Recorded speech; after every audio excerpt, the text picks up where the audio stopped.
everybody! Hello! I hope you're all doing well today and that no one else did like I did and stayed up until 5 in the morning watching the stream and then was knackered for the entire day. Just exhausted. It's like, do I want to get to bed? No. Do I want to work on prompts? Yes.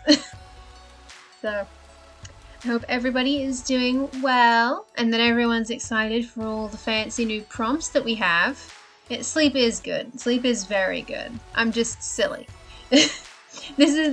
I'm pretty sure that last night's stream is basically the last one I'm going to be able to attend live because all the other ones are on really inconvenient days. Because uni starts in like 4 days and I'm just like, I know you exist in a pillow throne. You just bought new pillows. I'm just gonna rub it in my face. That you have a bunch of fancy memory foam pillows. And I'm just like, please. Don't be mean. Anyway, so I added in the new prompts into the lovely template, Google Sheet template that Hanhula made a while back. I switched it up this time because last time I used to put the comments on top of the article and then I just made it a pain in the butt. So now my notes are over here and they're just as messy as ever. They are a mess. And then I also made it so that if it's not filled in, it's red. So that I know which ones I have zero idea for. Because I did... No. Hi Bob! Hello! Welcome. I need to actually pick a prompt to do as well because I haven't done that yet. But I've got ideas for apparently 6 of them. Apparently I have ideas for 6 of the 10 prompts, which is news to me because it doesn't feel like it. I think these two, so the material and the biodiverse region are more like half ideas. Yeah, apparently. Apparently, I have ideas sometimes, and then I have 4 that I have no ideas for. Just completely no idea. Like, so for biodiverse, I went, no, a forest? That's an idea. So I put it in. And then for the opal, I didn't know which one to pick, so I just went, I've got ideas though. And then for the common item, the vehicle that brings joy, the birthdays, and the organization above the law, I had no ideas. No ideas. Biodiversity is also cool because you can do weird monsters. Yes! But that comes with a caveat that I need to actually have ideas for weird monsters. And based on the summer camps that I've done, and bearing in mind that I've done 3 of them, this is my 3rd summer camp, species prompts are the ones that I suffer with the most. Like, I straight up do not like writing about creatures. I just don't enjoy it. And so I find it really hard to work with that. Like, I could write about the dragons because they were, like, you know, it's dragons. It's not hard. To be actually genitosophizic, apparently. Yeah, it might be. Apparently may indeed be the word. Don't drink. Drink water. Drink water only. No alcohol. No one's getting drunk. No one's allowed to get drunk. But yeah, so the biodiverse will be tough, also because I don't know where the forest goes, but it's an idea. I have a vague idea of where it'll go, and then there's, you know, the other ones. Hey Sam, hey Secondhand. Sips Coke, god damn it. So my general plan for streams, for summer camp streams, oop. Echo beep beep, echo beep beep. Aha! Yes, the host. Because the hosts don't show up on my phone, so I was like, what are you doing? Where'd you come from? I turned my vehicle into an animal because I found animals the easiest. That is fair. That is totally fair. Because a mount is a vehicle. Categorically. So that makes sense. Usually when I do vehicle prompts, I end up running about boats. It's 8 AM here, drink coffee. It's 10 PM here, and I don't drink coffee. So, only water for me. Yeah, very confusing using the vehicles template for an animal though. I can imagine. I haven't used the vehicle template in ages. I think I've used it once, and if I had to make a guess, I know exactly what it was for.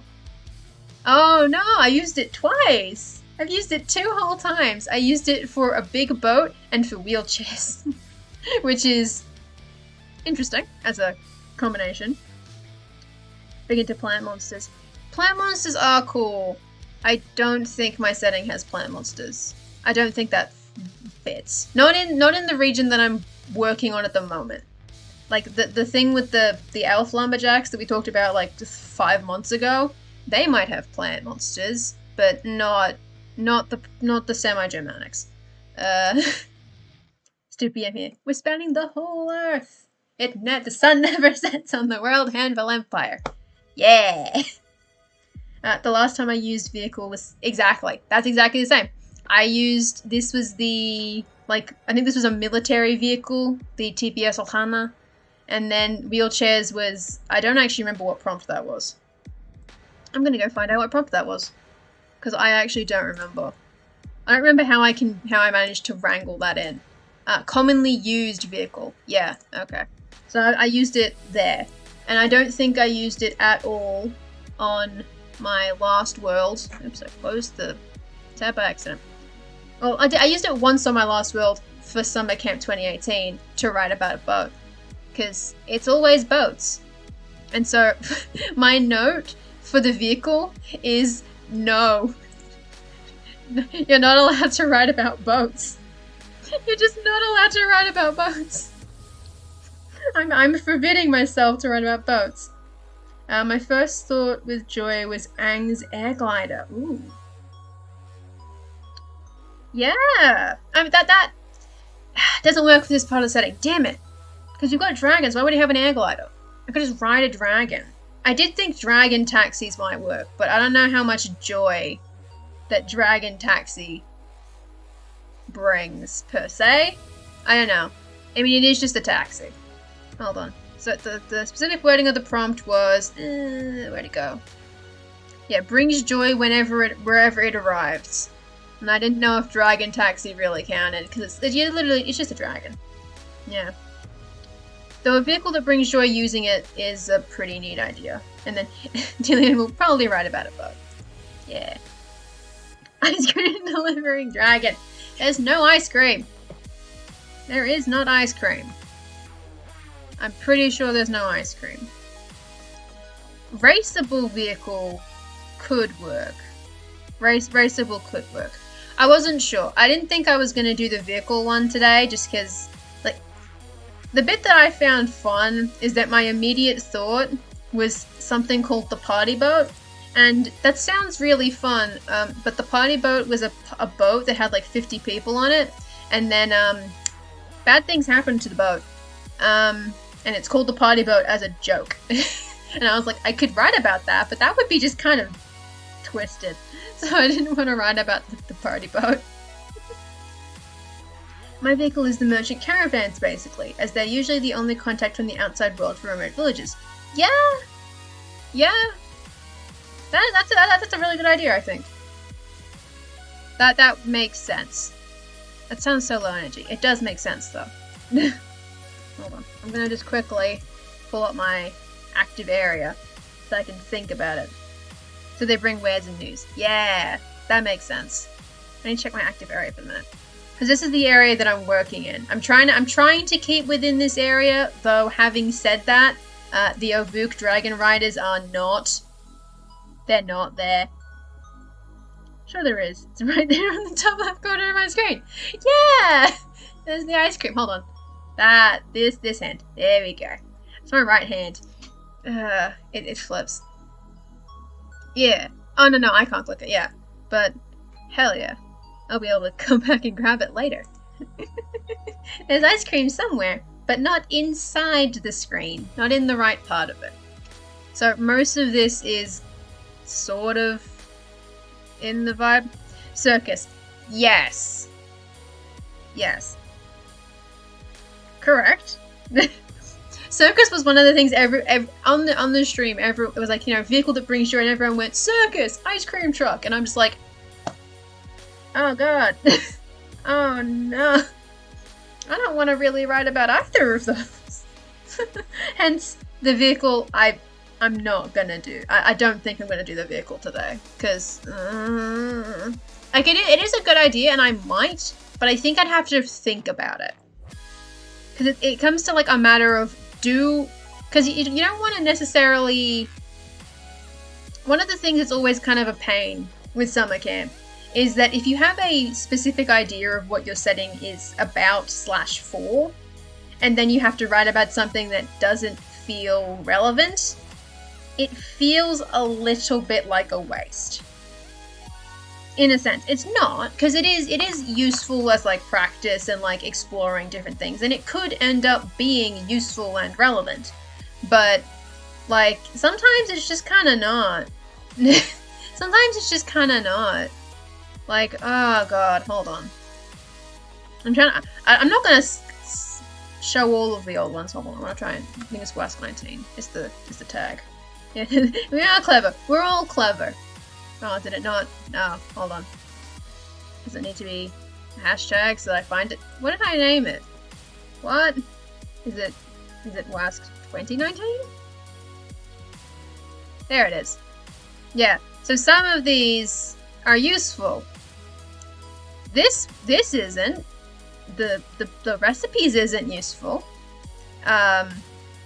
This was a waste. It was fun, but it was a waste. Some of it is not useful for anything. And so even though it was all fun to do, it comes off at the end feeling like, okay, what if I had written about something that was useful instead? I guess. I don't know. So that's the issue with like the circus bit, is like, oh yeah, I could write about a circus, but am I ever going to reference the circus again? You know, it's complicated. I'll be doing a wagon coach that brings bards and minstrels. They run a circuit around my area of interest, bringing news, latest songs, tales, etc. Yeah!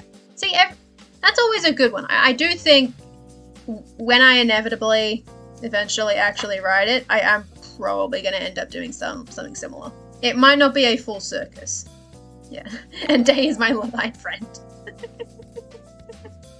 Yeah, you wrote out, yeah, community. We work things out together. So, I think I'm not going to do the vehicle prompt today, just because I need to think about it, and I need to read the Wikipedia article about, like, circuses.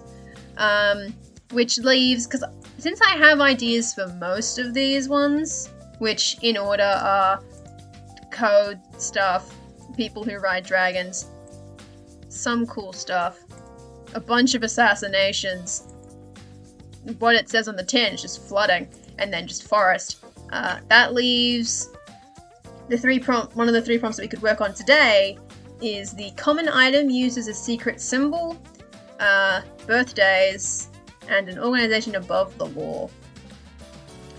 Which is all going to be hard, because the reason they're not filled out is because I have no ideas for any of them. Really. Like, I made a joke, because like, my comments are a mess. The little Google comments I'm using, they're a mess. They are an absolute mess. I'm just yelling, going mad. And in my birthdays one, I'm like, I don't even celebrate my own birthday. So I don't know how to write any of that. So I'll probably do a coming of age thing for birthdays. Straw poll? I was going to roll a dice. Because I have dice. I was going to roll a dice. Maybe I shouldn't roll a d10 if I'm not going to do all 10. So if I got 3, I would a d6. And basically it'd be like 1 and 4 is item, 2 and 5 is birthdays, and then 3 and 6 is organization. Which organization was going to be the hardest one, because I had literally no idea for that either. God. These prompts are arguably harder than the first ones for me, because at least with the first ones I had vague ideas for the ones that I wasn't sure of. But this one, I don't know. Oh, gotta go run some errands. Alright. See you, Taya! I will take that luck and I will forge it into an article of some kind. An article will be written. By midnight, there shall be an article. And I will be at 10 out of 20. Because I didn't finish one of them. So, So I didn't have an idea for the item yet, per se. Birthdays I had very little idea. Something about dunking you in a river. And then orientation I had no idea. But if I pick one, then we can start working on it. So, 1 and 4 equals item, 2 and 5 equals birthday, and 3 and 6 equals organization. But they were easier. Well, that's the thing, is that I found some of them were really easy to come up with ideas for. It's just the ones that I couldn't, that I had nothing. So, alright. I rolled a 1. I rolled a 1 on my d6, on my fancy little d6. There's the 1. There we go. So, we're gonna run around an item. That's how the dice decides. Because for the first one of every 10 I roll a dice for, and then the rest I just do whenever I feel like it. So, let us go make an item. Woo! We will make an item. So this is a secret item. Secrets. Now, I guess the first thing that needs to be answered, aside from just going like who, what, when, where, and why, and how. The who is probably the most important part of the secret item, because it will determine what the item will be. Because who is using it and for what purpose, right? I shouldn't have used the tab. Oh no, I wanted the full prompt up. I have like 7 tabs. This is nightmarish. This is more tabs than I usually have. So yeah, so a common item is secret symbol. It's important to know who is using a secret symbol and why they need one. And that's a question. Yeah. I really didn't have that song problem until you... I've had it for years. I cannot read who, what, when, where, why without thinking about Spy Kids. This has been my curse for over a decade. I guess it's been like a 15-year thing. Like, I'm pretty sure I was raised on Spy Kids. That's it. There's no hope for me. I'm in the wrong area. I'm in the wrong zone. Okay. So, if I'm going to be writing a secret symbol for a group in... I need too many tabs up. God. Bistra. Bistra. Bistra. Bistra. Many potatoes have been eaten. You return. Welcome back. We're doing the item today. I've decided. The dice have decided that I will do the item. So, it needs to have a group to be attached to. Because if I figure out what group needs a secret item, then I can figure it out. Now, the obvious answer would be the counterculture, which I wrote about. They were like the equivalent of the levelers from around the English Civil War, because why not? The issue is that I already wrote about their symbol in the article about them, and it's not really it's not a common item. It's not an item being used to do something weird with, if that makes sense. Like, they have a custom-made symbol. You can make it out of whatever you want, but they are using a custom-made symbol to identify themselves. So that does not count, I don't think. It's not in the vibe, per se. Yeah. In what circumstances does the item act as a symbol? If it's common, then it has to have everyday uses that is non-symbolic. Yes. Yeah.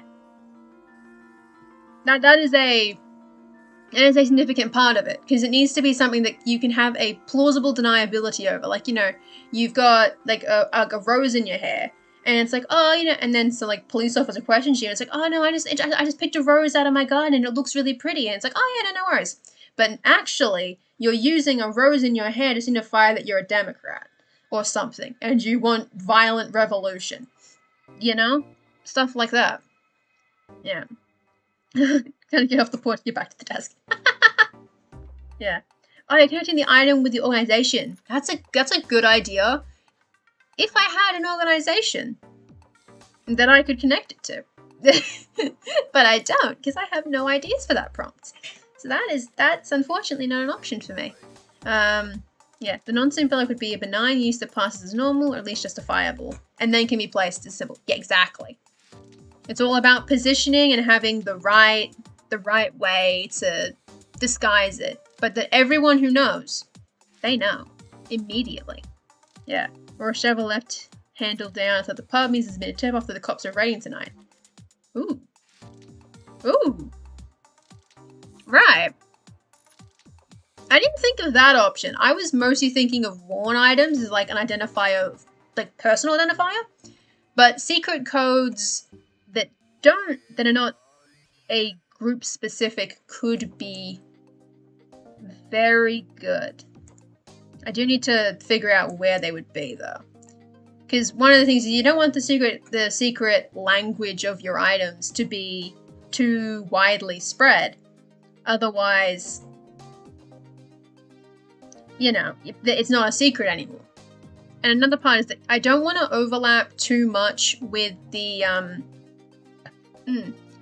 secret code or cipher, which is another prompt. And I have an answer for that. I have an answer for what the secret code is. I need to figure it out. Like the actual, I need to give an example, which means I'm gonna have to do some conlanging. Ugh. But like I have a code, but I don't want to step too much into that territory. So like, the shovel can only be used so many ways, you know. You can only use the shovel in so many methods before it's a language now. It's like, oh no.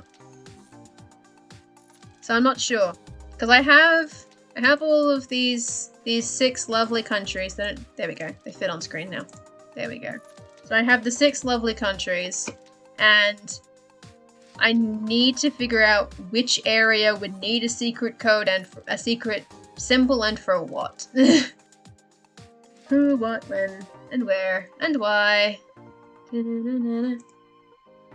So, hold on, let's save. Even though I've done nothing, well, let's save. Always save. Save everything. Save everything you do. So, the who. The who. The who.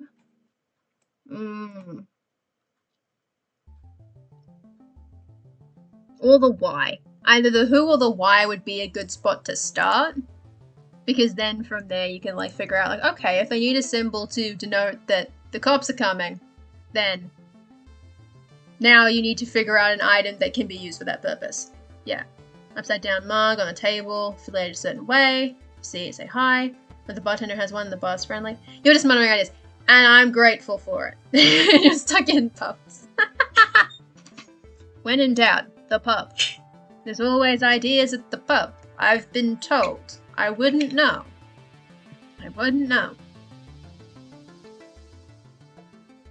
But pubs is a fertile ground for that kind of symbol stuff.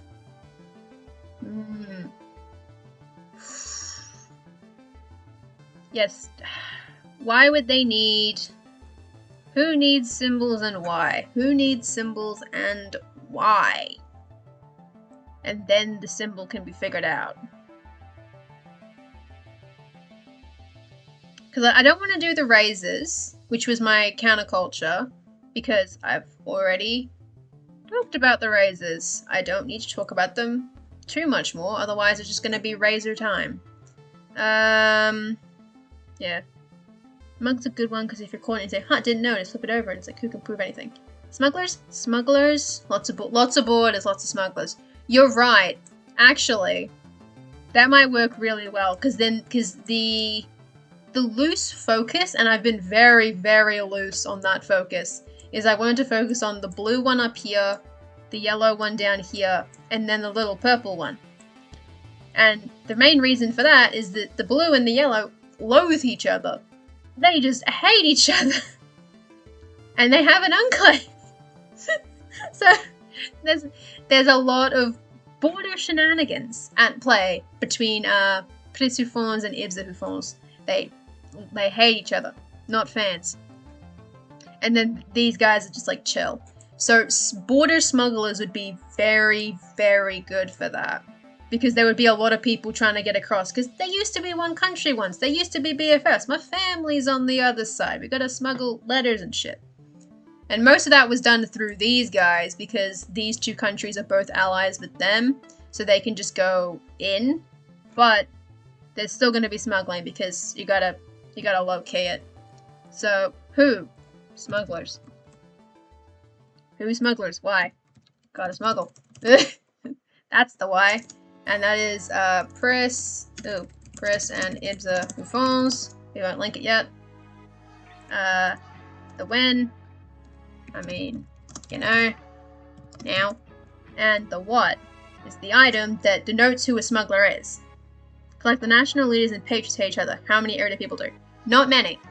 Not many. Not really. It's complicated. It's a complicated state of affairs. When in doubt, it's complicated. No one's having fun. Everyone is upset. It's like, why are we still enemies? Why are we still at war? And it's like, I don't know, man. Because this dude's an asshole, and this won't talk. They won't talk to each other. Smugglers gotta smuggle. Sounds so friendly. I mean, well, they absolutely are smuggling, like, hella illegal goods. Sometimes they are just gonna be smuggling, like, letters to your family. Smuggling lovers across the border because we must elope. You know? Be like that. Yeah. Denotes a smuggler or is friendly to smugglers. Yeah! Pretty much. I feel like denotes a smuggler would be useful. Because, like, being friendly to smugglers doesn't necessarily mean much. I feel like, oh yeah, like a guard showing the sign is going to do cursory checks. Yeah, that is a good angle too. I didn't think of that. How that would apply to the law enforcement. Bearing in mind that these people don't actually have a border control. You actually cannot cross the border between these two countries. You just can't. Yeah, it's not legal.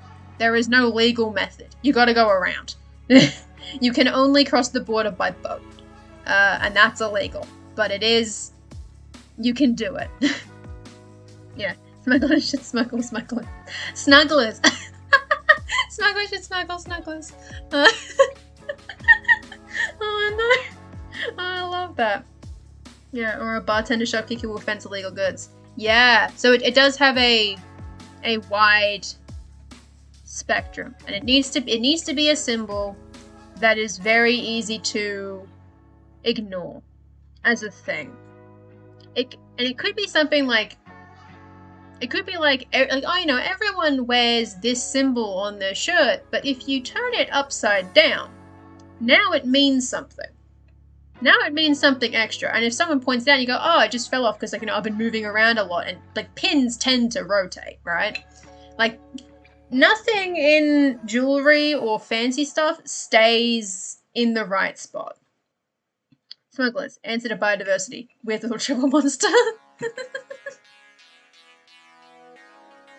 We're not smuggling tribbles. Swear to God. We're not doing it.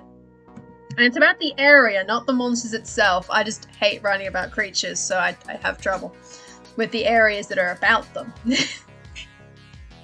Okay, so the what needs to be something that is easy to ignore or to pass off. Lean away from jewelry. Oh, yeah, lean away from jewelry. I was just using it as an example. Because, like, because the common people, like, your average Joe Blow isn't going to be the one wearing the symbol as much. It's going to be the people who are employed, mostly. They're going to have an excuse. So, like, the guards will have it, like, the shopkeep will have it, and, like, merchants, which are the smugglers, you know, they'll have it. So there is a distinction I would draw between the common folk and cute furry locusts. I know.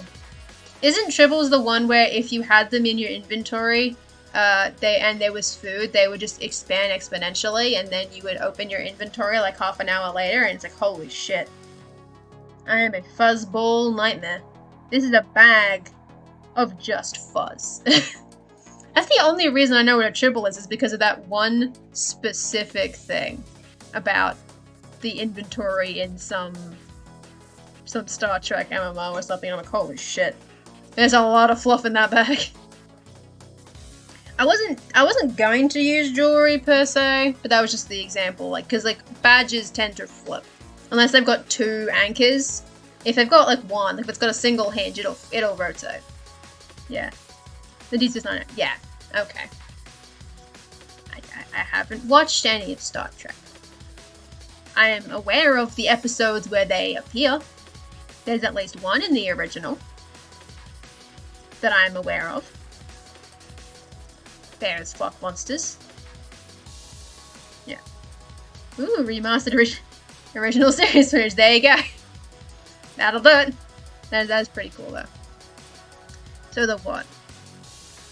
There was something that guards have, barkeeps have, and merchants have. It could be like a hat thing. It could be like a way you wear your hat. Or like a feather in your cap.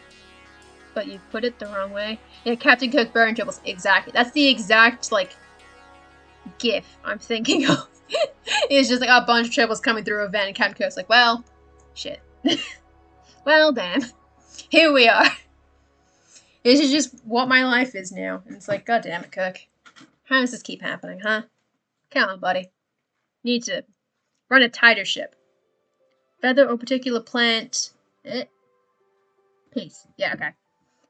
I have a crack in my screen directly where peace was put and misspelled. So I'm sitting there going, I can't read. I couldn't read it. I was like, peace? Pessy? Peace?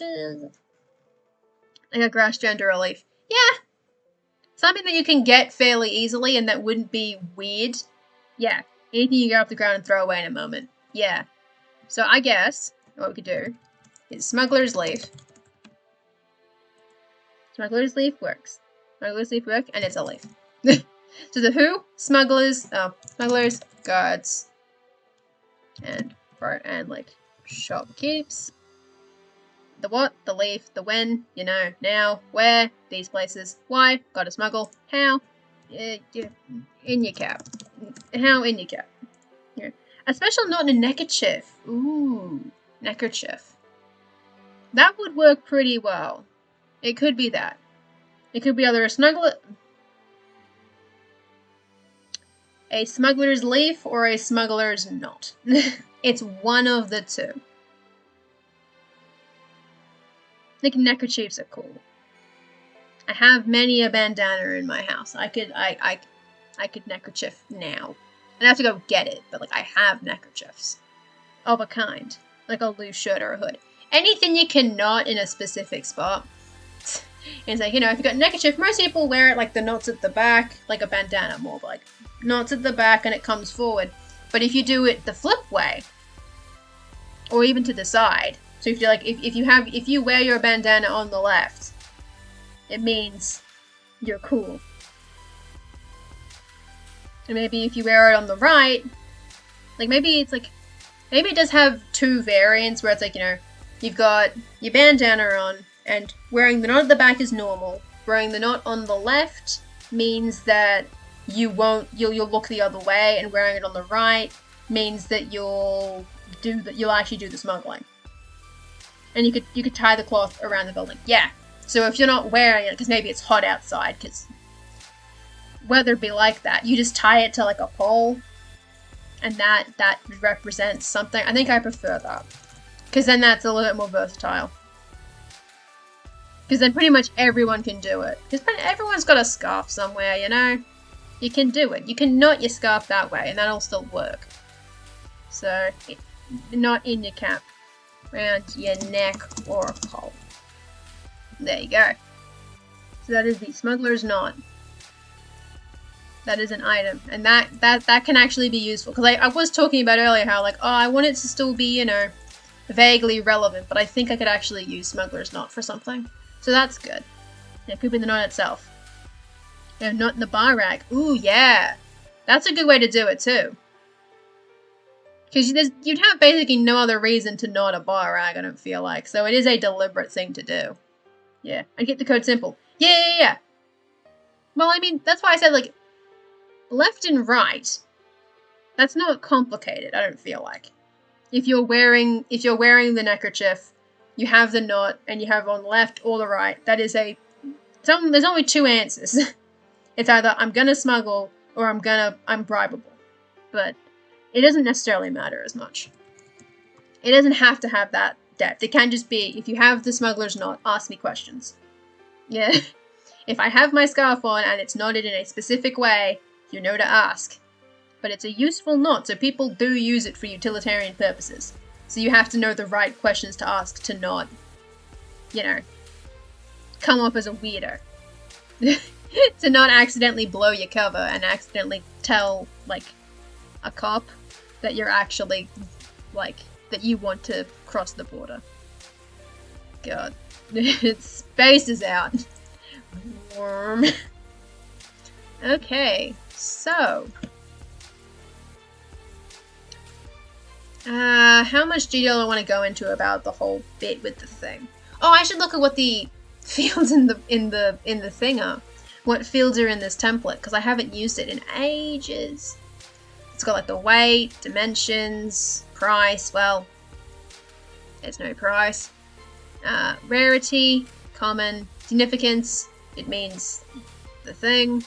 Doesn't really have mechanics because I don't know how to knot things even normally, so I don't need to go into that. The components, rack of fabric, tooling, not rated, the manufacturing process, categorization. Here we go. So this is a clothing accessory. These are my, oh boy. I really don't write about items often, because these two are from summer camp last year, and that's my legendary artifact prompt. Oops. There's a lot of templates I do not use. No manufacture, no organization. Nope, I only have one technology. There's no condition. I don't feel like it's ethnically specific. Mostly because I haven't actually separated out the Fonzio people as something different. Yeah, I should know about knots because of scouts, but I forget most of it. I mean, if I was desperate, I could go ask my dad, but the likelihood that he'd remember anything from scouts is also very low. So, at that point, I just, Okay, so then that's more for, an individual, unique item. So, okay. Basically, the bits to cover is basically already done. Alright.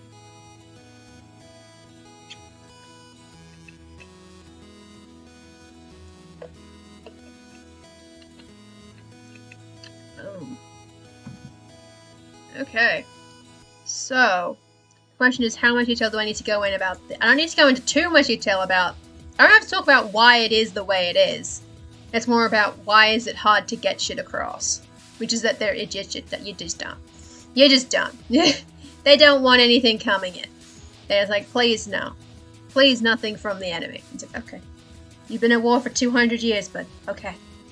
Whatever you say. Whatever you say, Grand Prince. We'll do the dumb shit. We'll, restrict our trade to 2 countries on this goddamn lake. Whatever you say, sir. Okay, so... how to write about this. Yeah, how is the border enforced? With difficulty. That's how. It is enforced difficulty and a lot of guards. There would be a lot of guards and quite possibly a wall. There's definitely a wall on this one. On the little enclave, which has a name. It has a name. The Gotham Enclave. The Gotham Enclave is walled. It's one city and maybe a town. It is walled because they fortified the shit out of it to prevent it from being conquered. So there is a wall there. This one is partially walled in places depending on where they had to fortify, and then the rest is just armed. Yeah. Only economics really pushed for the trade. The idea was to imagine the most you could at home. If we have gold. Yeah, but I didn't do good in economics, so I haven't given a shit. Per se. That's not something I've ever actually looked into, because I'm just you know what, the economic situation does not matter. I have not. It is not relevant. I'm here to talk about random fantasy stuff. I don't care about money. The money is not the bit. Not that anything of what you said was like useless or anything. Simply that I haven't cared about the economic thing. Because there's a whole thing going on. It's a whole shenanigan. And it's dumb. And bearing in mind that early economics is possibly skewing earlier than where this setting is vaguely inspired by. Because the setting is loosely, I think, mid-1800s. And I think that's a bit past early economics. Based on my knowledge of imperialism. It's a bit past early econ.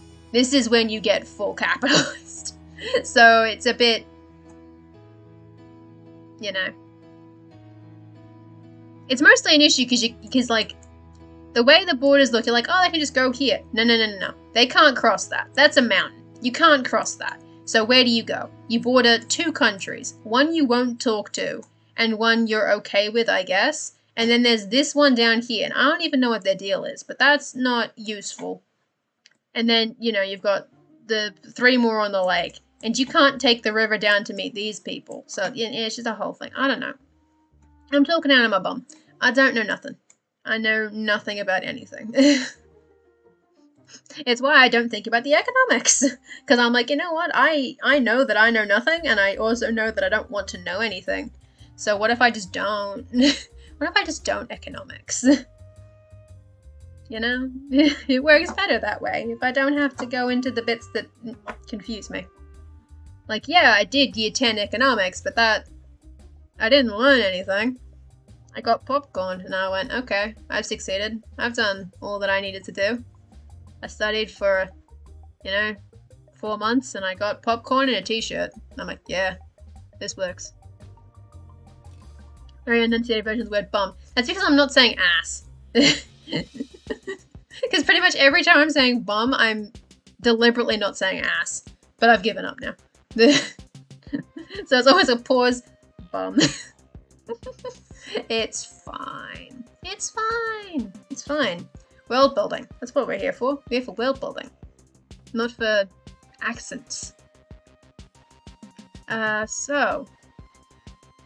Yeah, valid. It better be valid. Swear to God. If it's not valid. Ooh. You're gonna have a word with somebody. And that word will be bum. Alright. So.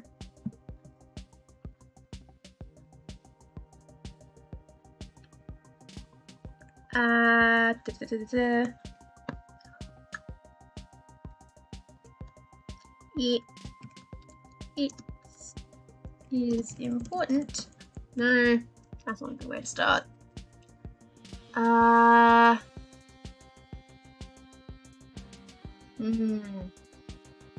Something is always the hard part. Especially when it's something that I've only had an idea for like 10 minutes. I'm like, oh god, how do I start? Like, at least with the other ones, I'm like, okay, yeah, I've been thinking about this for like 3 days now. I maybe know where I want to go with it.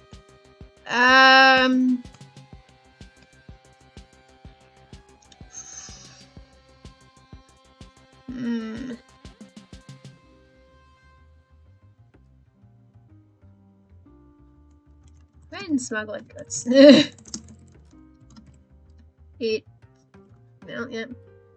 It's important to identify yourself to your potential clientele without revealing yourself to the authorities. Let's link some goddamn places. I probably should actually do IBSA first. Just alphabetically, IBSA should go first and then press. Which I keep saying is Prez, and I'm like, no. It's press. Press who falls. The smuggler is not. I don't have to add a the. I have a lot of articles that start with the. And I feel like I'm not supposed to do that. Because if I look... Yeah, here it is. Hold on. So I think... Oh, where would it be? Because I can't just look up the. I won't actually get it if I do that. Oh, actually, I will. Whoa, I did it. Yeah. 1, 2, 3, 4, 5, 6. Oh, there's. No. 7, 8, 9, 10, 11, 12, 13. There's a lot. And then there's the Diaries of the Eluding Fleet, which is something else. There's a lot of the. Yeah, you don't include those. I try not to. So one of them is deliberate, like the Medora. Its name is the Medora. Like, that's its legal title as a country. It is the Medora. But some of the other ones, I'm just like, okay, I probably shouldn't have included that. But oopsies. I mean, I can edit it, but I didn't put the and between the two countries. In Ibza and Prishufons, smugglers and their associates use the smugglers not to do this. Yeah. Smugglers not to use around the X5 borders, you know, blah blah blah blah. Yeah. Yeah. Blah blah. It's always a blah blah. But it's only 300 words. It's fine. I've written 31. Okay. Yes. Okay. So that is an intro. Sans quote, but quote will come later. I'll quote at the end. Okay. What is this song? Oh, it's an Approaching Nirvana song, but it's got quotes in it. Okay. Neat. Neat. Okay. Want to go for appearance next? Maybe I should go for use. Appearance or use? How do I structure the Scepter article? Because that's my most recently used item prompt. How did I structure this? Description history. Okay. Right. Okay. So I guess description first and then what it means. I don't have any pictures of knots. I have realized I do not have pictures of knots. But that's fine. It's okay. Description.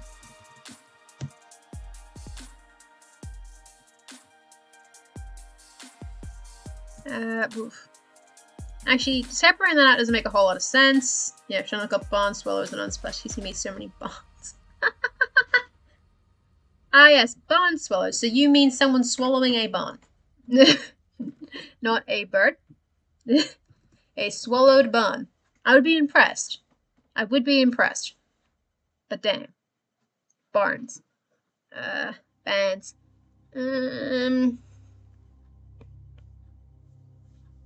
Let's go use. So. A smuggler's knot is very simple.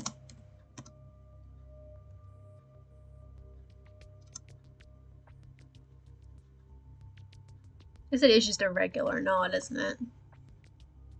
I don't know if there are different names for knots, and I feel like if I look up knots, I'm not going to get what I want. Oh wow, never mind. Holy shit. My god. No thanks. Please God, don't give me notifications about knots. Wow. Wow. A bow tie counts as a knot? Okay. Does a tie count as a knot? Wow. Wow. I feel like I just want to let the regular one. Yep, 4 and a necktie, okay. It's not a girth hitch. It's just the regular one. Half hitch. No, not a half hitch. There is a word for it. It'll be here somewhere. A McDonald Brummel. Oh wow. That's just weird. That is a weird knot. Yeah, a simple knot tied on the left side. Yeah, that'll do it. No words needed. Yeah. Yeah, don't use any terms. Yeah, because I wouldn't know what they mean either. Then again, am I ever going to read this article again? Probably not. So, on a level. It'd be like that. Is a simple Simple knot. Tied on the left side. Using either a bandana or a belt. Different kinds, hence with. I know that. You think I own ties, Day? I own them. I have 3. Wait. No, I have 2. I have 2 ties. I know. I know about ties. I forgot that they had different names. But I was like, oh yeah, I know there's different ways to tie a tie. I don't remember any of them, but I know. Because mine are tied normally. No, I was wondering if the site had the tie on it.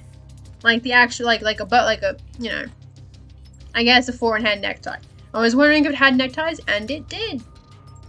That was my answer. I got my answer from the website by scrolling like 2 pages down. And I went, ah, yes, neckties, excellent. So now if I ever need to tie my tie again, I hope not, I know where to go. Using either a bandana or a belt. Tie on the left side using either a bandana or belt.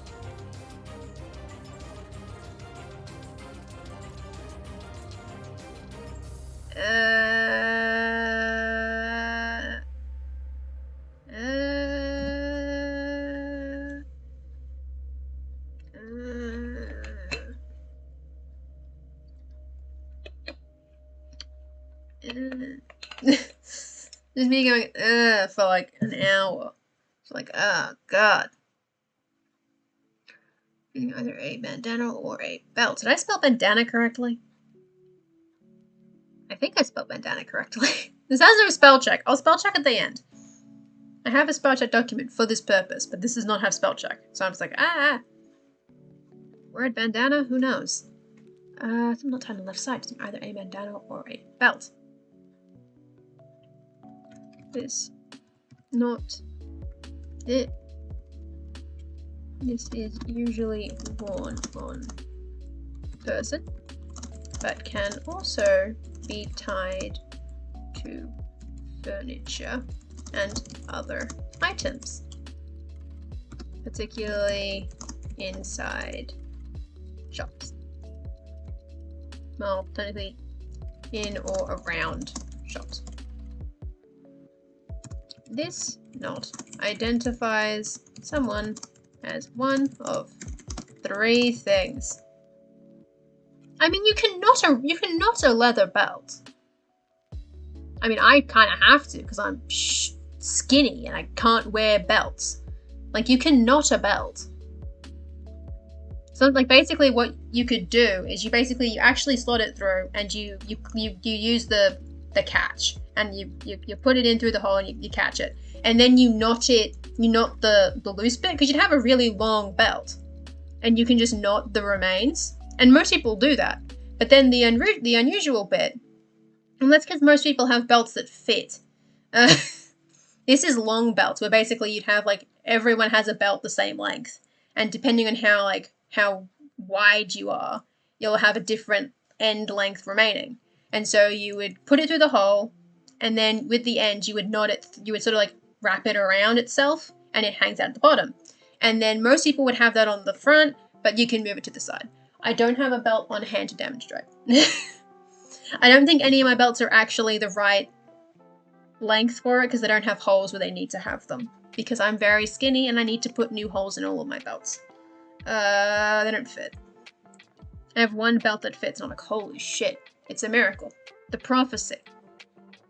One belt, and then the elastic ones, which doesn't count.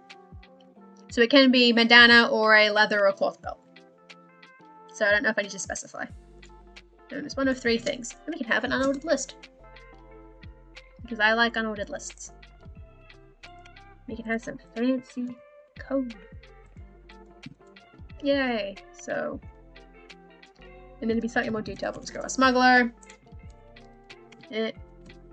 Click a fence, which is something slightly different. A bribable official. Right. And I'll go back and fill that in a bit more later. Oh yeah, I forgot there's all this stuff down here. I can probably remove this. I know what the vibe is now. Good. Smuggler, a fence, and a bribable official. I'm pretty sure I'm using the word fence correctly. I'm going to check, but I'm pretty sure I'm using the fence. Ah, fence nuts. No! I don't need to buy a fence. There you go. Oh, so it's a verb. So you're not a fence. No, there you are. There it is. Excellent. Perfect. A fence. A variable official.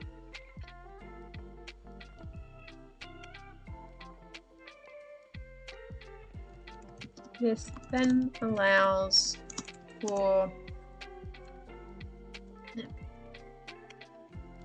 Will variations on the smugglers not exist throughout? Link to the main article that I haven't written yet. Yeah, maybe right side. Yeah. I could do that. Well, that was the whole idea before. I was like, you know, you got the two options. But that is a better option. So, maybe that can be as part of this variations. There's three things. The most common is, well, that's not really a variation. I don't know if it needs to be an ordered list. I might fix that. But we'll see how it looks first. And then I'll add in this bit about the... I have goods, please. I have goods or persons that need to be smuggled across a border, please. Maybe just this identifies someone as one of three things. Yeah. The knot can also be worn on the right side, which denotes someone as having goods / persons they need. And we'll just say goods. Let's not imply shenanigans. Goods they need. Smuggling. Even though shenanigans are definitely taking place, let's not... It doesn't need to be mentioned. It can be implied by the fact that there are smugglers. You're like, okay. I can fill in the gaps. The goods could mean anything. Any goods they need. Smuggling. Variations on... Oh. Alternatives to the not exist. Well...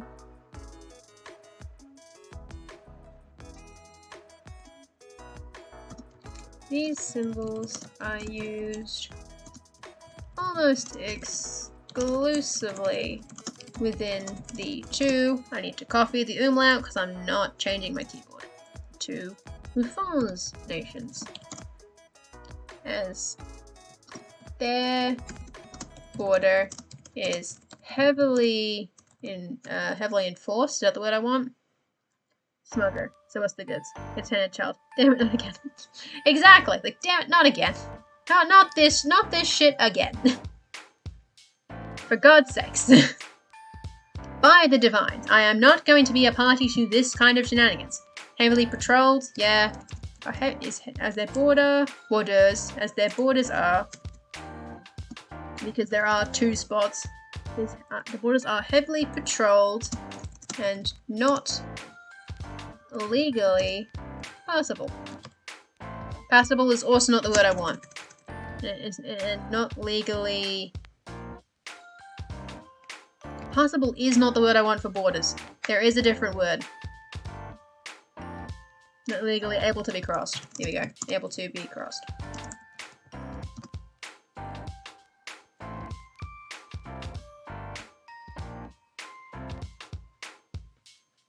Legally able to be crossed. Without royal permission. Let's make that caveat. But it's... Actually, no, because it would require... it's a whole thing. Oh god, they're a mess. They're my mess, but Jesus. They are not fans. Okay. They are not friendly people. Well, they are, but not to each other. And only sometimes. Okay. Woof. Gotta double that. into who forms nations. I did specify. Yeah. Heavily patrolled. Needs to be way more about this. I was gonna expand this. We're gonna add words. So, someone willing to smuggle, someone able to take items across borders. Someone able to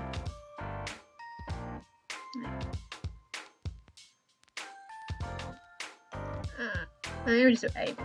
Move this someone. So able to take items across the border. Able to discreetly sell trafficked goods. And able to be bribed to ignore shady behavior around. Yeah. Able to ride for ignore shady behavior. Now can be one on the right side. Demote someone who has goods who needs smuggling. Symbols used exclusively within the two foreign nations, as their borders are heavily patrolled, not legally able to be crossed. Woof. Oh, then the quote. Because I think if I add a quote, then I'll have enough height on the sidebar to maybe write about the sort of things that get smuggled, which is to say, goods and people. That's really the only two. But I can go into more depth of, like, you know, sometimes people cross the border to, like, elope. Like, you pass love letters across. Pretty mundane, but it happens. And then you're, like, doing the more, like, gold trade shit. And then shenanigans. You know, it'd be like that. So, like, this would be the person you would bribe for, like, a passport or something. Not that you can get a passport to cross that border, because, oh boy! Oh boy! It does not exist. But you can shenanigan around it. It is possible. So.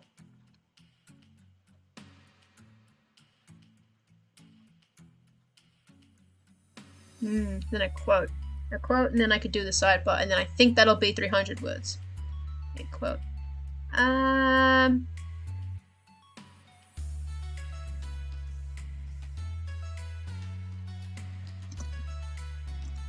You want. I told you before. How much dialogue? Do I want it to be dialogue or just like general?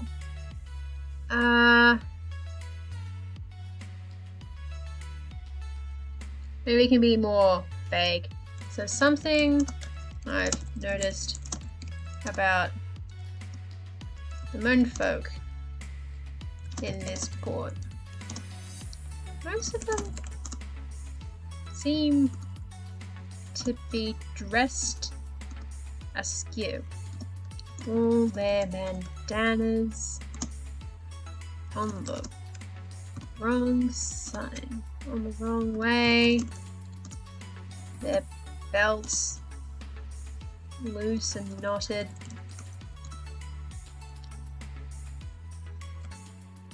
Has no one taught these people good taste? Well, shenanigan it up with that. So then who would be saying that? Oof. What rich pain in the ass is telling it? Probably like a noble. So let's say... Let's go... Yep. Ipaza. Oops. That's not the word Fons. Why you gotta do me like that, huh? Ibza... Fons ayo... Nobleman. Good sport. Most of them, let's move, are dressed askew. All their bandanas on the wrong way, their belts loose and knotted. Has no one taught these people good taste? Indeed, has anyone taught these people good taste? No. No one has. It's like, you know, giving a bunch of poor factory workers a bunch of books to tell them how to tie a necktie. It's like, no. This isn't gonna help. This helps no one. This is helping nobody. Okay, and now I can do 100 words on the sidebar, which is good. Code accessory. Da-da-da. Da-da-da-da. So, smuggled goods.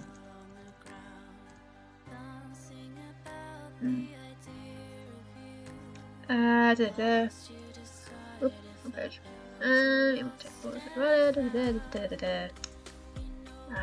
Da-da. Why is it gapped weird? Why is it gapped weird? Hold on a minute. Right, okay. Well, whatever. That's its own problem. Not doing CSS now. No one wants to see that. That was what the one stream was for. No more CSS. It is forbidden.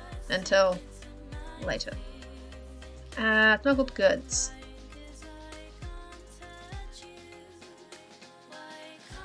Smugglers in the falls.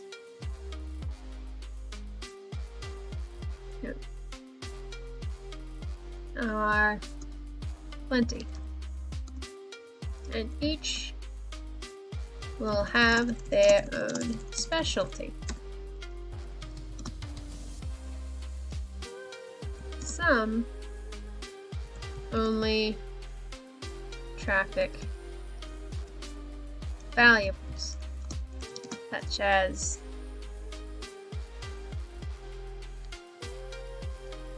in particular stolen items which cannot be sold in the home country. Others will only transport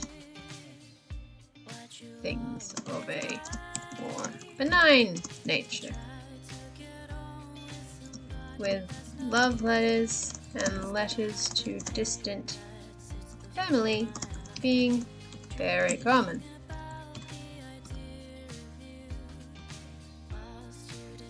I mean, how dark do I want to get with it? Because I don't really. Most of the time, it's fairly chill. And then I need an item for it as well.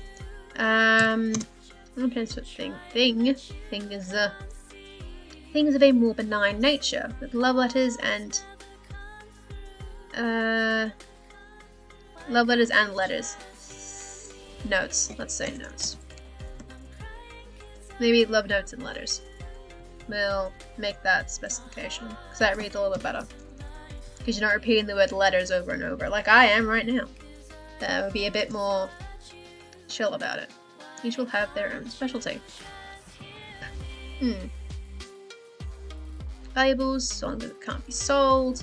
Things will have a benign nature. Love letters and letter system generally being very common. A rare few will I don't want to use the word traffic, will transport people. Sometimes without their express wishes, or maybe against. Well, euphemism around that. But sometimes to reunite families and allow lovers to elope. What image would I use? What images do I have? I have many. I have many images. There's a lot of them. And I'm pretty sure most of them at the moment are currently flags. That was the weirdest image I ended up pulling out of that one. There's churches. There's a one-use things. There's some flag stuff. Well, you shouldn't be here. You should be in a category. What are you doing? Pretty sure you are not meant to be in this particular area. You're meant to be in the banners category. Because you are a banner. Then there's a bunch of stuff about stuff. portals, some people, some boats. I have three different boats. Houses, some bones. That's a bit dark. Maybe not bones. Not the bones. Not the bones. Don't know how much I feel about any of those. And I can't really use Tal'Dor coin because that's just a single coin. I mean, I could. Well, I'll put it in and I'll see how that works for me. That one. Save. Please be 300 words, I swear to God. This is not an article I need to... Oh, piss. That is 300, but that is not going to cut it. Because most of that's BB code, so I need to have a couple more words. Because I don't want to cheat. Because if I copy this, and I open my spell check, Control A, Control Shift V, that is definitely not 300 words. That is 263. Damn it. Oh, discreet. There's a difference? Hold on a minute. What? Wait, what? Hold on.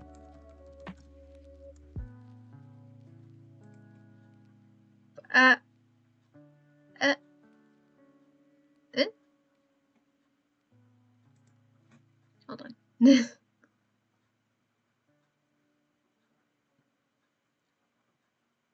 Right, okay. Okay, so they have different meanings. They are different words. Okay, so I want the other discreetly. Ugh. God. Where did I use the word discreetly? Where was that? Okay. Discreetly sell trafficked goods. And I used the word... I didn't spell the word revealing correctly. Reveal. Aha, I see. Revealing. There we go. I think everything else is spelled correctly. Others. No, it's a single family. No. It's the singular plural. It's kind of shenanigans. Grammar is hard. Grammar is not fun. So I guess if I need to fill in an extra like 40 words to feel like I'm not cheating, I'd probably end up putting them here in this section about the border. It's usually used within foreign borders as their nations as their borders are heavily patrolled, not legally able to be crossed. In particular,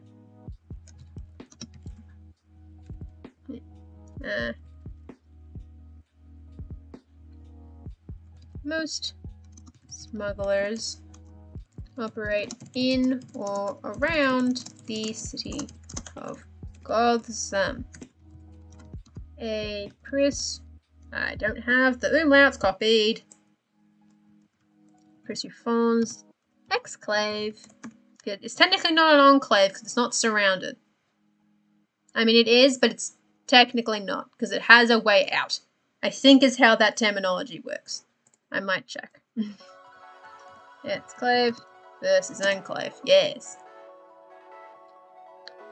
Yeah, so it's not completely surrounded because it has a border. So like Ceuta and Melilla are not enclaves, but they are exclaves of Spain. That sort of thing. So it's an Persephon's exclave surrounded on most sides by Persephon's territory, and whose border is heavily fortified to prevent conquest. That's not 40 words, but it helps. It's 30 words. Yeah, okay. City of Gotham, because Gotham is cool. And I don't have an article for it. I'm pretty sure. Which I probably should. Gotham is one of those places where it probably should have an article. I'll check. I'm pretty sure I didn't make a Gotham article. Gob. I did not. Okay. I might make one now. And hopefully, since I'm sure eventually we'll get a settlement template, maybe I'll get to write about Gotham. The Pris exclave. Spelling doesn't matter, it's a private article. I can add that in. And that'll boost my word count, but it doesn't actually help. The city/territory. City. Operate in or around the city of Gotham, a Pris exclave surrounded on most sides by Ibza territory, and whose border is heavily fortified to prevent conquest.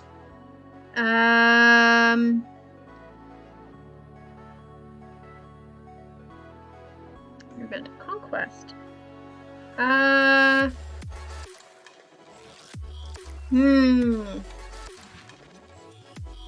What else do I actually need to add?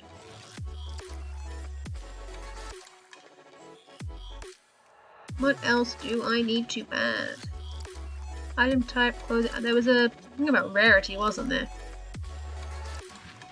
Rarity's there, which I can add in. A rarity, like a frequency.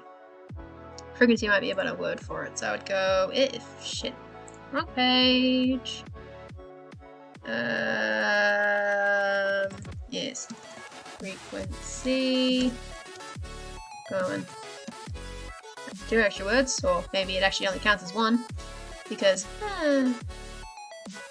oh, and a doodad. An excerpt. A simple symbol used to identify smugglers and fences.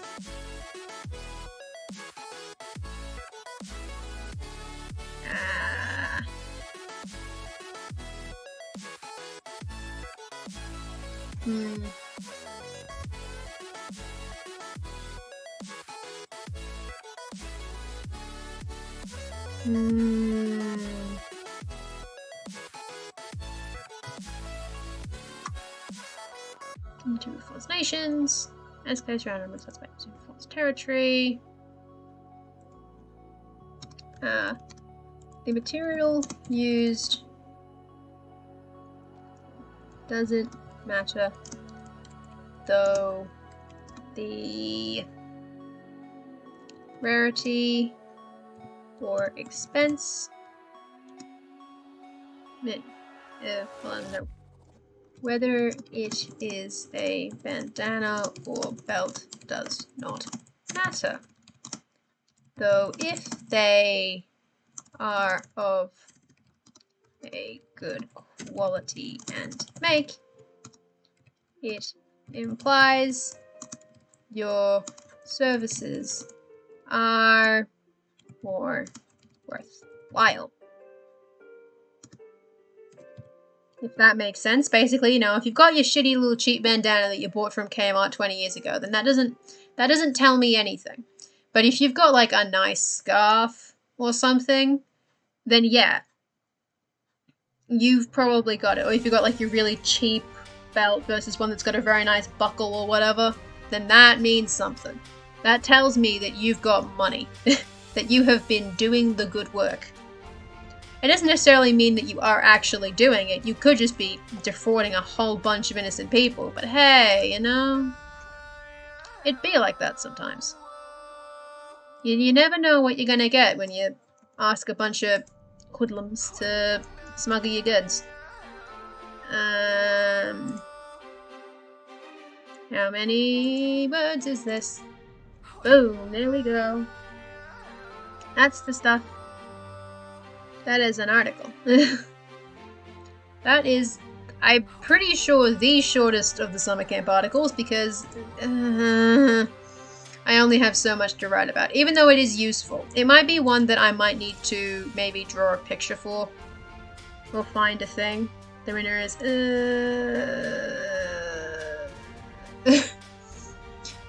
winner is apparently. I just like a book of chocolate. Exactly. Yeah, it's fine. You never know what you're gonna get. It's fine. It's an article. It'll do it. They can't all be winners. Do not launch fireworks in my general direction. I swear to God. Do not. God, it's gross. A common item is a secret symbol. Boom.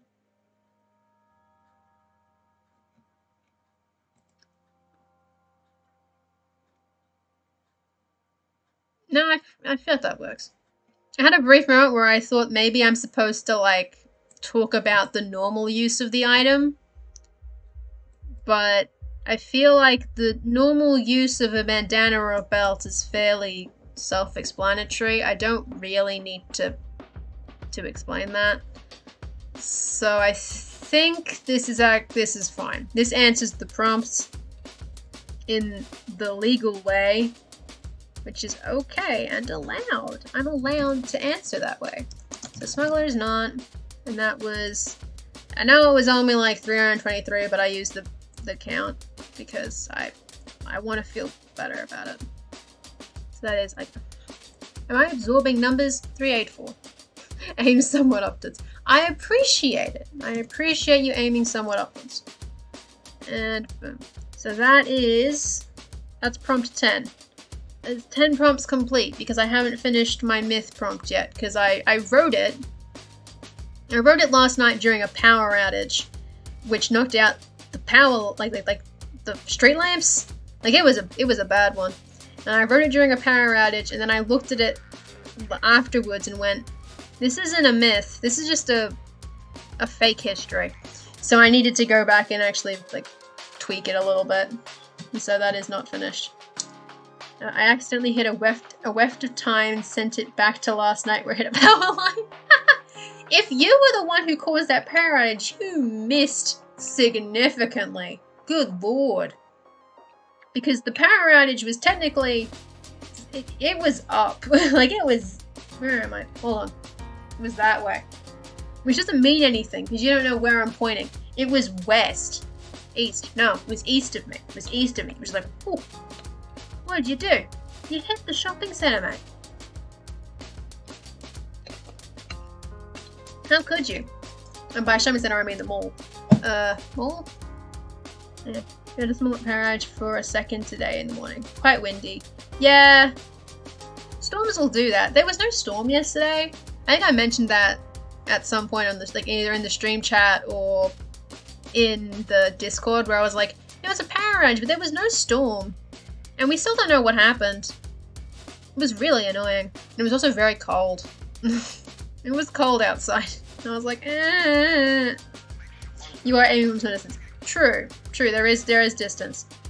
So the exact angle is off. But that's fine. It's fine. Okay, so then there's only 3 prompts that I don't have ideas for yet. There's only like half an hour, so I probably won't start a second one. There's the vehicle, which I'm going to read about circuses, birthdays, which I'm going to dunk someone in a river, and I don't know what to do for that prompt. I do not know.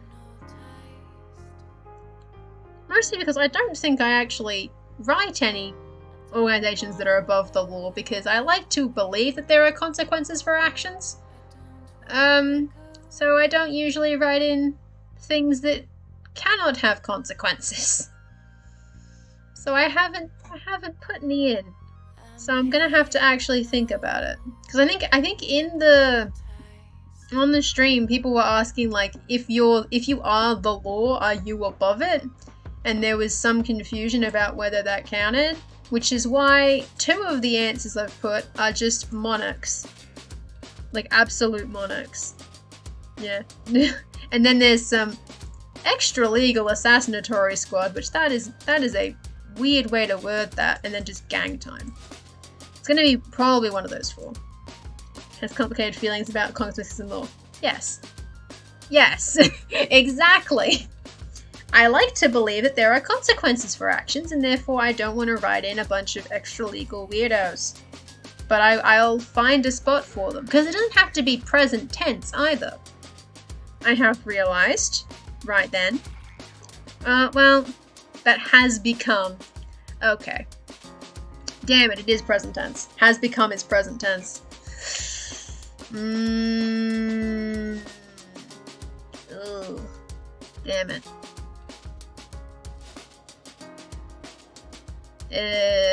Well, I mean, I guess of all the details of that particular prompt, the one that can be messed with most is the time scale. So I could possibly chuck it in reverse and throw it in the back. Yeah. I think the most difficult for me will be Old Wives' Tale Conspiracy. Yeah, I can understand why that would be difficult. Also, hello. Hello, Kajatan. I had a decent... because I'm just like, listen. Monarchs be assassinated, and there is so much. It's just more assassination. Yeah.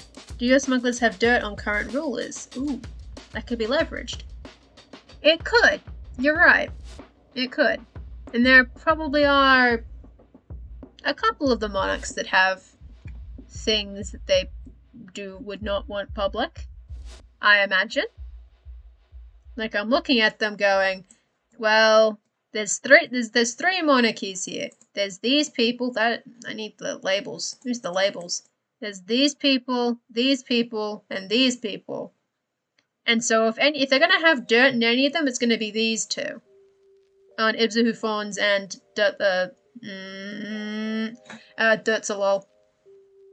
So could definitely do that. It could be a specific smuggler organization that seems to just cross the border with no consequence because they know too much, and pretty much the only way to get rid of them would be to kill them all. But if you fail and miss, like if you miss one of them, which is how it always is, you know, you do a massacre but just one person gets away. That one person leaves the massacre and goes out into the nearest public square and goes, guess what?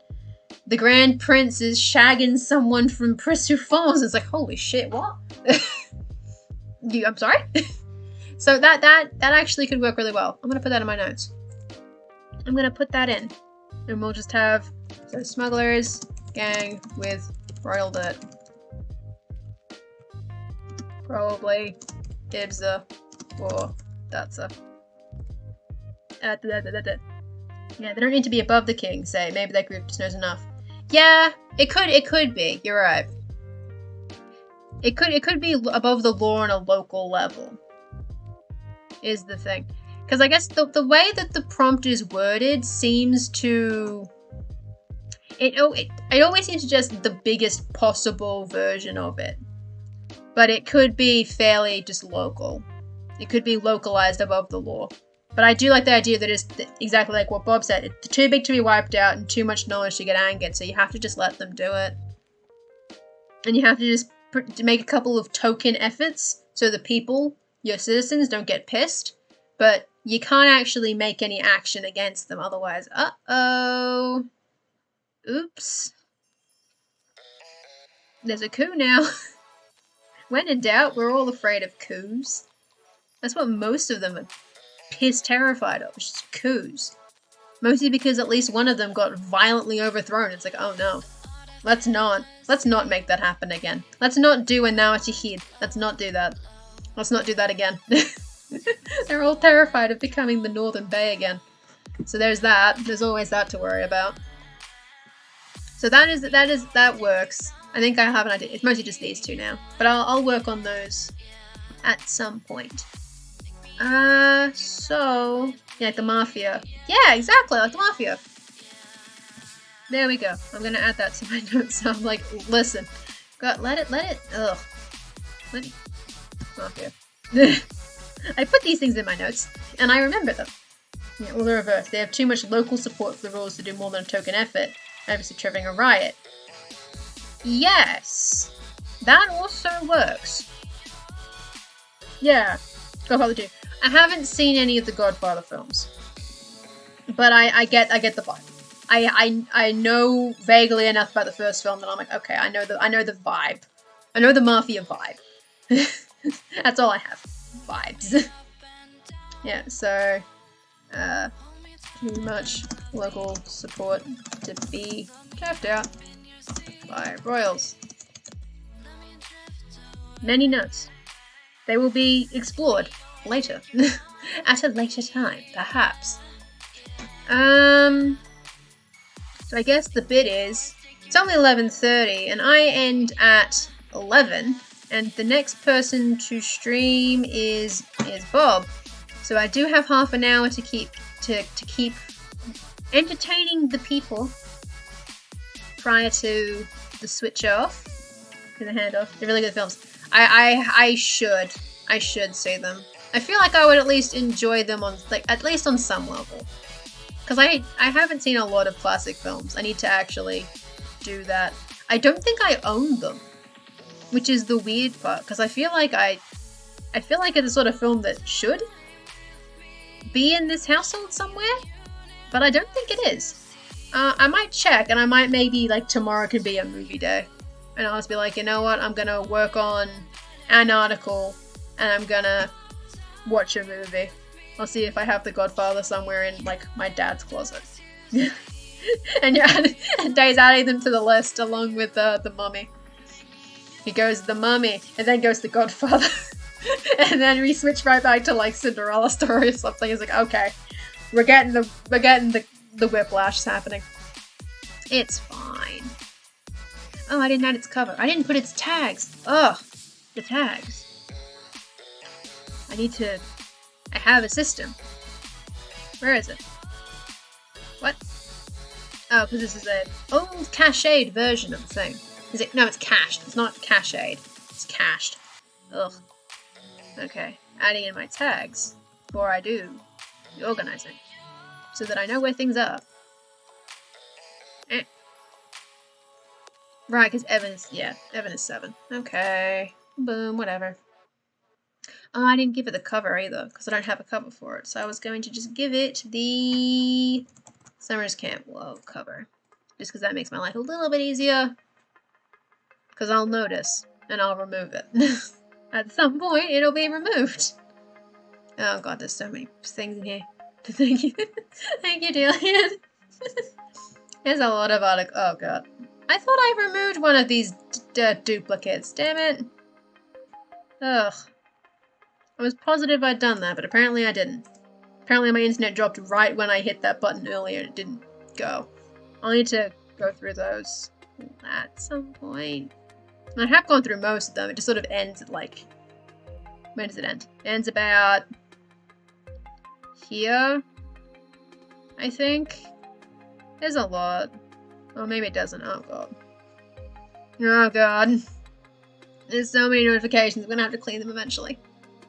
Maybe that's what I'll be doing, is I'll try and find a DVD of The Godfather Part 1, and I'll put it on using my PS4, and then I'll clear my notifications at the same time. That seems like a great plan. I should make a note of that somewhere. Hold on. Wait. Where would I make a note of this? Nope. Oh no. I'll try and remember. It's easier to just say I'm gonna remember. I won't. But I'll say that I will. I suppose, since I've finished my one prompt for the night, we could do prompt sharing. So if anyone has an article that they've written for any of the 20 prompts that have been released so far that they would like to share for the people watching stream right now, feel free to put it in chat. I'm confident that my bot will not yeet it from existence, because I've been too lazy to set up the bot, so it doesn't do the eating. So yeah, if anyone would like to share any summer camp articles, because I would go through my notifications, but one of the things is I don't want to show people's articles if they don't want them shown. You know, you always want to have permission for that kind of thing, because the last thing I want is for someone that I'm not watching and might not even know to open up my article and then just chat about it and maybe not have a great opinion of it and not be there to defend it. So, if anyone has an article of theirs they'd like to share, feel free. Failing that, I guess, I don't know, work on my myth or something. Go fish myth. Yeah, you can show the map thing. Go for it. Love to see maps. Maps are good. My maps are not, but yours are. Vehicle prompt. There we go. Excellent. Let us look at a vehicle. This will be fun. So it's a food dispenser truck by Kajathan. Food dispenser trucks are deployed by the Unity Government of Earth to poor and destroyed areas of the planet to help people survive. Food truck. I have to be first. Food dispenser trucks are almost completely automated. They require only 2 people to operate, a driver and an operator. Before leaving the base, the truck is filled with food and drinks. When it arrives at its destination, the operator opens the side doors of the truck and unlocks the dispensers. People then can... I feel like can then might work a little clearer, but I guess then can does work as well. People then can approach the truck and choose what they want. The dispensers give food and drinks packaged in paper bags. Some people call these bags barf bags because they look similar to those given on aeroplanes in the past. Oh, that's lovely. I like that detail. Food trucks are a means to subjugate humanity. They're making us helpless and dependent on the invaders. Wake up, people. Fight. Yeah. Fight against free food. So armor and defense. As many poor regions belong to gangs and are patrolled by the resistance, food dispenser trucks have bulletproof windows in the cabin. The dispensers are firmly locked to the truck and have anti-theft systems. If someone attempts to steal a dispenser, he will be shot with a taser. Oof. Damn. That's rough. So it's called a food truck or a meat car. It's a helping hand as a motto. And then common has 2 crew. The menu: soups, tomato and broth, meatloaf with potatoes and salad, water, and sweets for children. Oh, that's sweet. That's nice. Truck number 4 case. Ooh, oh boy. Oh boy. Truck number 4 was one of the first food dispenser trucks to operate. It was active on the outskirts of London. Local inhabitants told the resistance that every time this truck arrives in their neighbourhood, more people were dying throughout the next few days. The resistance investigated the matter and eventually caught the truck. They found that the truck's operator was adding poison to the food. The resistance eliminated the truck and tried to find out if this was an officially sanctioned operation, but couldn't find anything. Resistant leadership assumed it was an isolated incident. Damn. That's messed up. Oof. I think it would be this truck arrived, since it is past tense. This is an old incident, so every time the truck arrived, people would die. But yeah, I do like that there's that element of people being really happy to see it, and then people who are just like, no, this is a bad thing. There's shenanigans going on. The government's doing things. I don't like it. And, they're poisoning the people of London. Woof. Not great. Not great to poison the people of London. No one needs that. But yeah, I like that article. It's very nice. I mean, nice.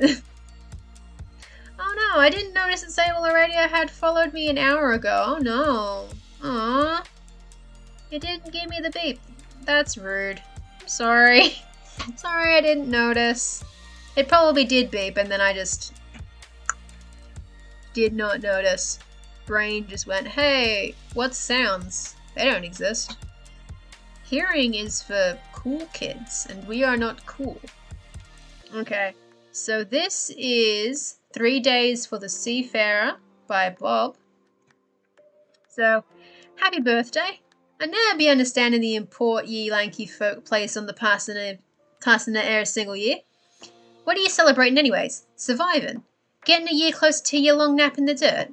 We seafarers celebrate when there be something to celebrate. The days we gets our names in our clan. The day we first steps aboard a ship and go to sea.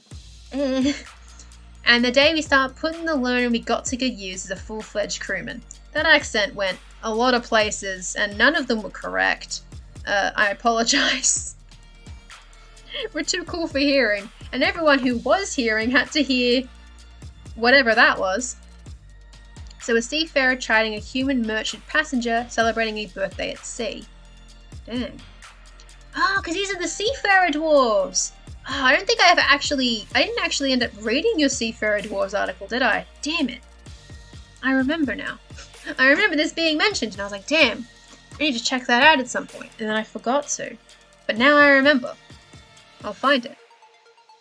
Okay, so dwarves are long-lived folk, and so do not place as much importance on the passing of a single cycle of the seasons as do shorter-lived folk like the humans and goblins. What is the meaning of 1 year when a dwarf fortunate enough to live a full life will see more than 350 more?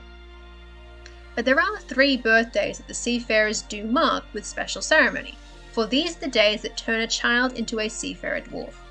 These days are Naming Day, Sailing Day, and Arrival Day. Nice. And you got cool pictures. Yeah.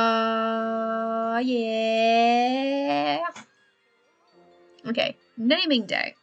Naming Day is a tradition celebrated by all dwarves, not just the seafarers. This is the day that an infant truly becomes a dwarf. It is the day that her name is proclaimed to the clan, the day that name is added to the genealogy of the clan. Naming Day is a tradition that dates back to the days of the first dwarf was born to the awakened ones, and its ritual has been passed down unchanged.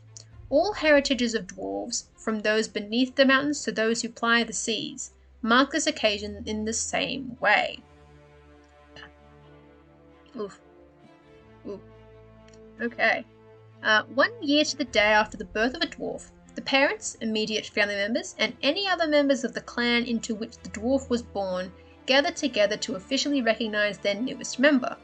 Father, mother, and child sit in the center of a circle formed by the rest of the clan member attendees.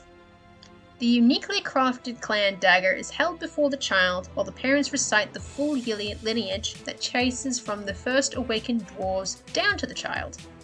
The last name in the recited litany is that of the new child, and by tradition, it is the first time the clan hears the name chosen for the child. It should be noted that dwarves are not strictly patrilineal or matrilineal. The proclaimed heritage is traced to include the most prestigious ancestors that can be claimed. There have been many a marital argument among dwarves regarding whose line is more worthy of passing along, but these disputes always seem to be worked out amicably. I like that. I like that little detail, being like, no, my family's more prestigious. No, mine is. No. You're just having a lovely argument. God. Sailing Day.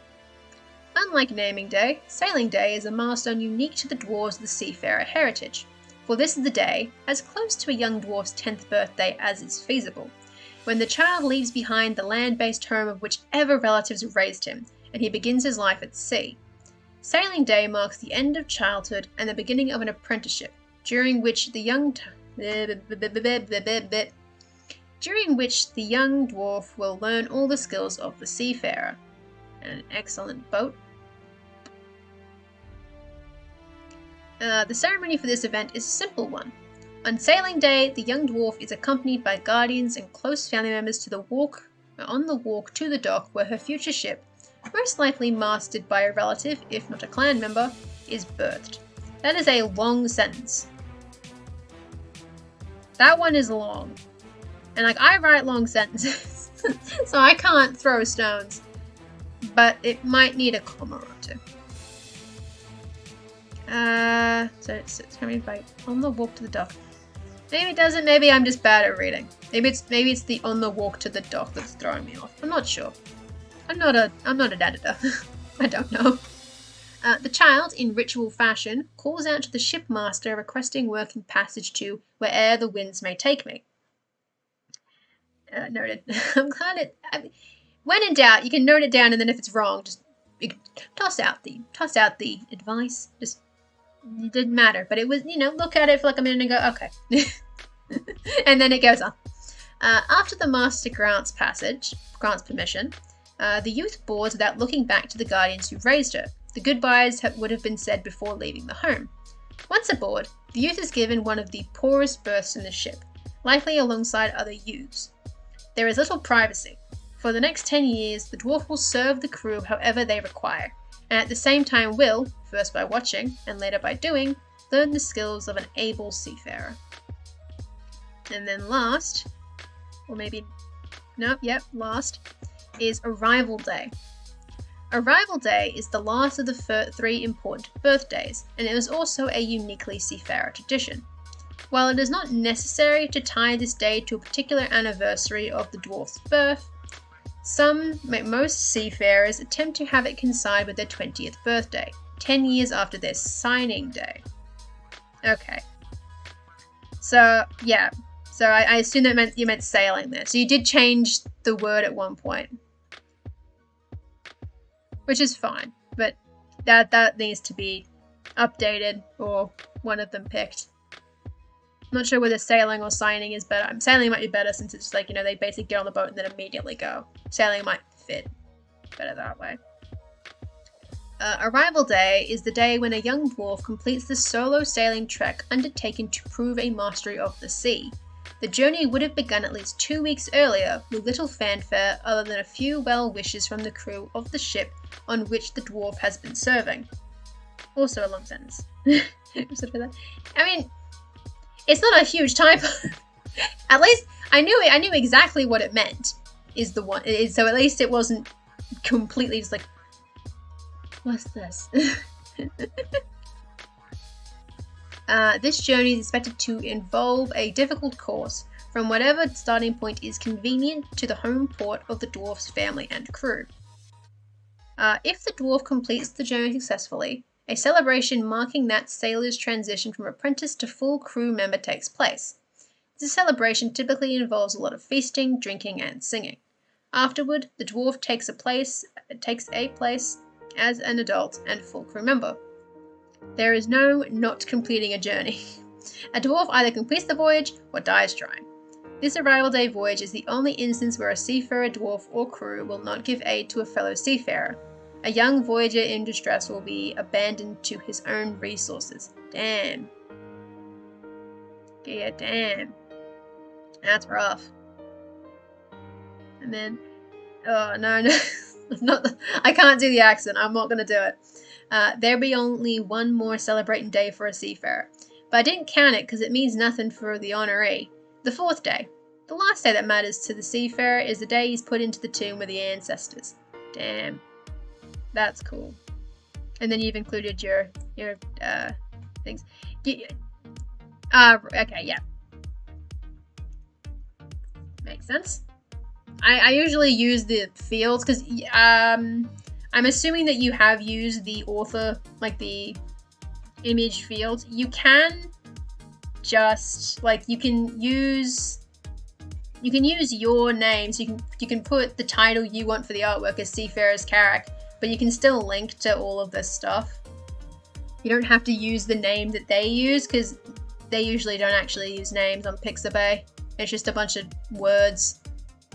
So it's usually easier, well, at least I find, to have it in the images credit area because then it's always attached to it. Because now if you ever change the image, you have to come back down here and update its stuff, whereas you could just do it in the image stuff. I don't know. But that works. It is credited, and that's the important part. Always credit your artwork. Always credit. Credit is good. Artists cry when art is uncredited. It makes us very upset. And then, okay. And then we need, here's a map thing. I call it 9 Shades of Dell. Oh boy. Oh. What? Oh, hey! Ah. Oh, that's cool. Damn. This is regular lined. Shading, some forest stuff, mountains. What's the...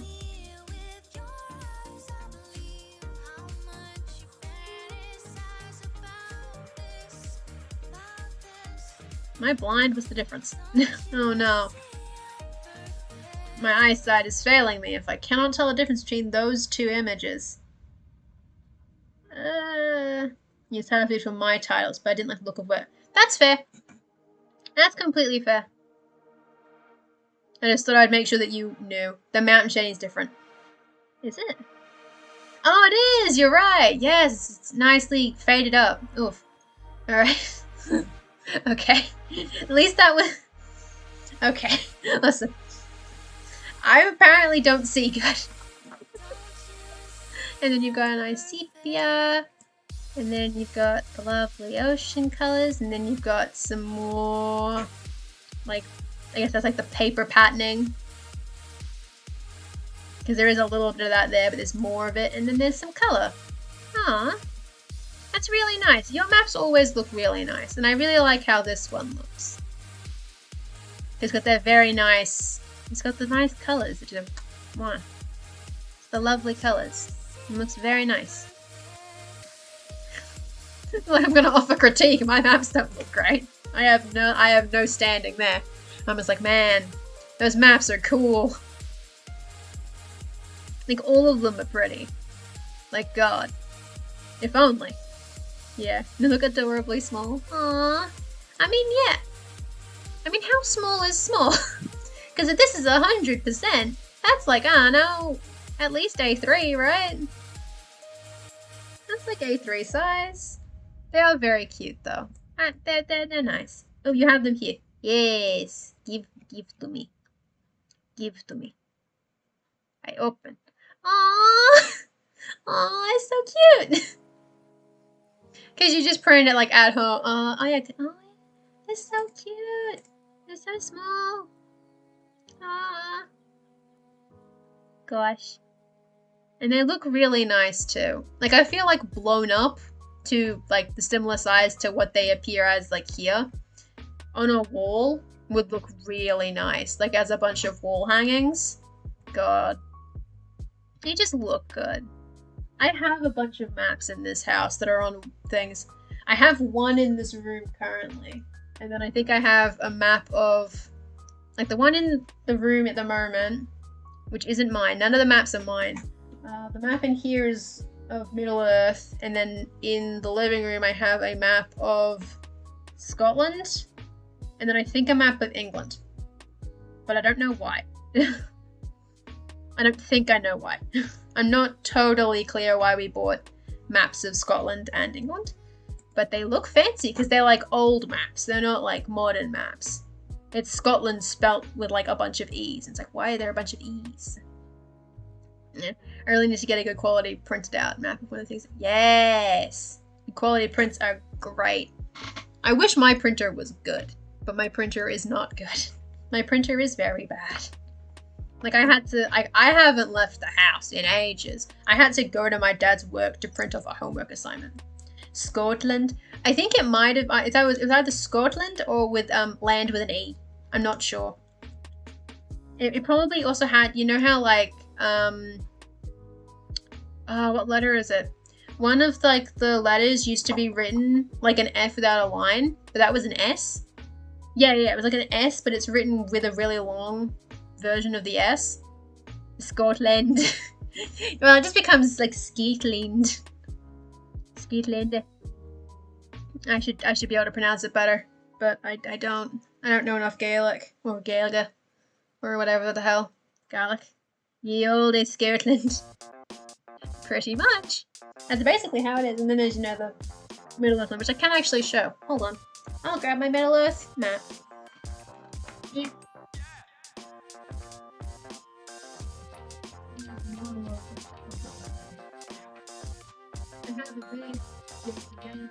You can't even see that. Hold on.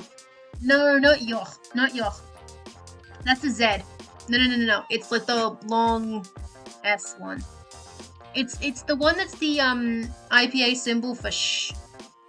But it's like an S. Like it was used as an S. Hold on, I have an idea. I think it is... I want this one. Hey. I have a big map. I have a big old map. I have a big Middle Earth map. And it's framed. And it's huge. It is a big boy. And it is very pretty. Because it's Middle Earth. Of course it looks pretty. Right? Why wouldn't it? It's Tolkien. I don't remember where my sister got this. She either got it when she was in England, or at some other time. I'm pretty sure it was when she was in England. Don't mind me.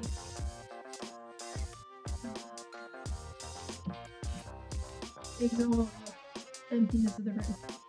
Yeah. The integral symbol.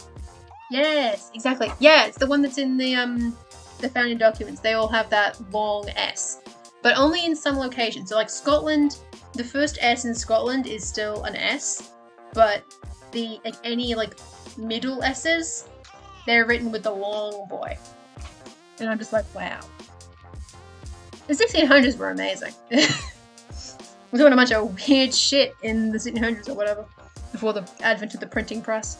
Or... yeah, 1600s. Yeah, Esh. Well, I wasn't sure if anyone else would know what Esh was. So I was like, I thought I would explain it. That it's the symbol used for sh. Maybe that would help. But yeah, it's Esh. Which I can show for the others at home. Hold on. Allow me to open. I have the ability. And technology exists. I didn't, but I did Google. Well, good. I'm glad that it's possible to Google. It's the long boy. Long boy. Long boy. It used to be used. It's the, long S. The long S. Beautiful long S. In congraphs. Congraphs. Yeah. Miss Golan Sotima. Yeah. That makes sense. I guess. So they're going, it's like Scotland, but the land is Ma, and then Soti is Scotty. No, I'm like, okay. I get it, which is good. I at least vaguely understand what it means, I assume. God, long ass. So it's at the end of a word of a Genesis. The thing is, they don't even have. It's not even. It doesn't even look correct here, because it doesn't have the flowy at the bottom, and it should have a flow. Because it's just like a. It looks like they've taken an R and stretched it, which is proof that the long S is a bastard of a symbol. It is just cursed, deeply cursed. But it's all over the Scotland map because it's from like when did this stop being used? Well, I guess whenever that was done, so 600 bits. Yep, 17th, 18th. It's everywhere. Just like, bruh. Goddamn. That's supposed to be an S? Oh my god. Symbols. People. Symbols. Now I'm just reading about letters again. And now it's the integral. Ugh, I forgot about integrals because I try to forget that I did maths methods. Because that didn't go well, so I pretend it didn't happen. You know? We pretend. We make pretend that I didn't have to study, but I didn't study 2 maths at once. So I have 10 articles, which is good. Yeah, I only know it because of a book title. Yeah, that makes sense. It was like a but I did calculus, so I know what an integral is, and I know that it never made sense because it was impossible for my lovely teacher to explain what use it would have to an art student. Which, at that point, the answer was, why is an art student doing maths methods? Why is an art student learning calculus? What choices have led that student here? And the answer is I didn't have any other classes to do. I didn't have a choice. I was like, I'm bored. I'm bored. I'm gonna do calculus now. Oh, yeah, okay. I did see the notification, so thank you, Bob. I'll see you in a few, because we will begin the raid. Because we will be raiding our lovely RPG dinosaur Bob. So, I know what I'm doing. I know how to do it now. RPG dinosaur. Bob. Bob. There we go. Grab your raiding equipment. Exactly. We grab our hammers, and we whirlpool. That is the raiding equipment. And we grab our cheers and our friendly smiles, and we have fun. Because we are all well done together. Before we raid, real quick, just a reminder that there's a lovely thing called the Anvilite Streamers Core. And that's where you can find everyone. A lot of people are listed. Not everyone is, but a lot of people have their streams listed here. And everyone's amazing. God, there are so many streams. Oh my god. Oh, and Athens is streaming today. I can't come because I'll be like 4 in the morning. No, that's even worse. That's like, oh god. That's at like 5 in the morning. Even worse. Even less doable. Yes, there you go. Secondhand's got the link, reminding you all to check it out, either to join or to keep track of everyone who's streaming in the community, because everyone is streaming and it's been a lot of fun. I haven't been able to come to most, but those that I have been to, I can wake up. Well, I mean, I could, but that requires me to wake up before 1 in the afternoon. And I don't do that. Anyway, oh, okay, the countdown to the raid is going. And thank you all for coming, and have fun watching Bob. Bye-bye. Now I can end stream.